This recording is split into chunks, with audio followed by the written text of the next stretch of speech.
দেখিবলৈ কলা হোৱাৰ বাবে পত্নীয়ে স্বামীৰ সৈতে কৰিলে ভয়ংকৰ কাণ্ড।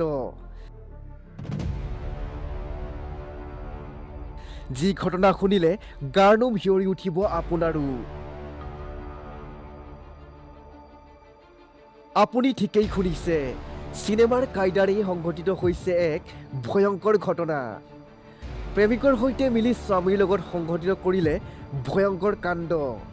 যি ঘটনাৰ কাৰণ শুনিলে আপুনিও আচৰিত হ'ব, আপুনিও হতবাক হ'ব। দেহৰ বৰণ কলা হোৱাৰ বাবেই পত্নীয়ে ল'লে স্বামীৰ প্ৰাণ। প্ৰেমিক কমলেশৰ সৈতে পত্নী প্ৰিয়ংকাই মিলি স্বামী দেৱকৃষ্ণৰ লগত সংঘটিত কৰিলে এক নাৰকীয় কাণ্ড। দেৱকৃষ্ণক হত্যা কৰি ডকাইতিৰ নাটক ৰচিছিল প্ৰিয়ংকাই। 13 বছৰীয়া বৈবাহিক জীৱনত স্বামীৰ দেহৰ বৰ্ণক লৈ প্ৰায়ে অপমান কৰিছিল প্ৰিয়ংকাই। দেৱকৃষ্ণৰ ভগ্নী অনুসৰি কমলেশৰ সৈতে অবৈধ সম্পৰ্কত আছিল প্ৰিয়ংকা। স্বামীক হত্যা কৰিবলৈ প্ৰিয়ংকাই ঘাতক প্ৰেমিক কমলেশৰক দিছিল 1 লাখকৈ টকা। ষড়যন্ত্ৰ অনুসৰি দেৱক হত্যা কৰিবলৈ প্ৰেমিক আৰু পত্নী প্ৰিয়ংকাই ছুপাৰী কিলাৰ সুৰেন্দ্ৰ ভাটিক 50,000 টকা এডভান্স দিছিল।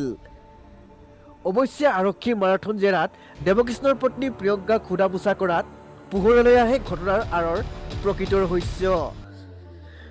ষড়যন্ত্ৰৰ খলনায়ক দেৱকৃষ্ণৰ পত্নী প্ৰিয়ংকা পুৰোহিত আৰু প্ৰেমিক কমলেশৰক আৰক্ষীয়ে গ্ৰেপ্তাৰ কৰাৰ বিপৰীতে ছুপাৰী কিলাৰ সুৰেন্দ্ৰ ভাটি এতিয়াও পলাতক অৱস্থাত আছে। মধ্যপ্ৰদেশত সংঘটিত হৈছে এই দেহ কঁপাই যোৱা নাৰকীয় হত্যাকাণ্ড। নিউজ ডেস্ক ৰিপৰ্ট, ডিজিটেল বাৰ্তা।